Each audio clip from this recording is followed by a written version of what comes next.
പൂർണ്ണമായും 100% സന്തോഷവും ദുഃഖവും ഒന്നും ആർക്കും നൽകപ്പെടാറില്ല.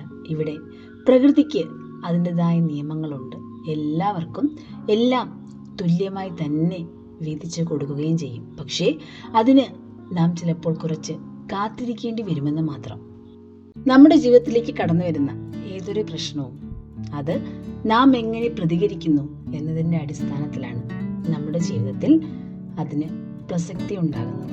ചില സമയങ്ങളിലെങ്കിലും നമുക്ക് എന്ത് ചെയ്യണമെന്നറിയാതെ വല്ലാതെ പരാജിതമായി, വല്ലാതെ ആത്മധൈര്യം നഷ്ടപ്പെടുന്ന അവസ്ഥയുണ്ടാകാറുണ്ട്. എല്ലാ മനുഷ്യർക്കും ഇങ്ങനെ സംഭവിക്കാറുണ്ട്.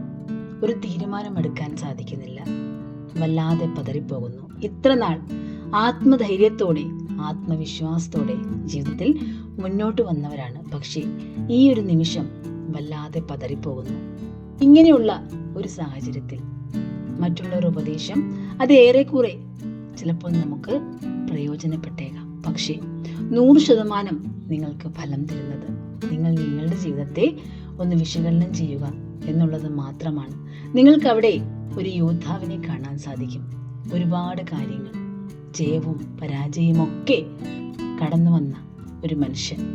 ആലോചിച്ച് നോക്കുക, നിങ്ങളുടെ ജീവിതത്തിൽ കടന്നു വന്ന വഴിയിൽ ഇതിനു മുൻപും ഇതുപോലുള്ള ഒരുപാട് സാഹചര്യങ്ങൾ കടന്നു പോയിട്ടില്ലേ?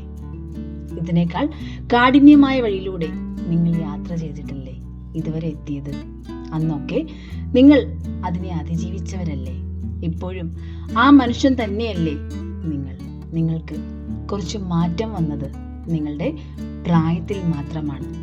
നിങ്ങളുടെ ആത്മധൈര്യം അത് നിങ്ങളിൽ തന്നെയുണ്ട് എന്ന് വ്യക്തമായി മനസ്സിലാക്കുക. നിങ്ങളൊരു പോരാളിയാണ്. ജീവിതത്തിലെ ഒരുപാട് അനുഭവങ്ങളെ തരണം ചെയ്ത് ഇതുവരെ എത്തിയ ഒരു പോരാളി. നിങ്ങളുടെ നഷ്ടപ്പെട്ടു പോയ ആത്മവിശ്വാസം വീണ്ടെടുക്കാൻ ഈ ചിന്ത തന്നെ നിങ്ങളെ സഹായിക്കും. ഓരോ നിമിഷവും ഓർക്കുക, നിങ്ങൾക്ക് സംഭവിച്ചതിൽ കൂടുതലൊന്നും ഇനി സംഭവിക്കാനില്ല.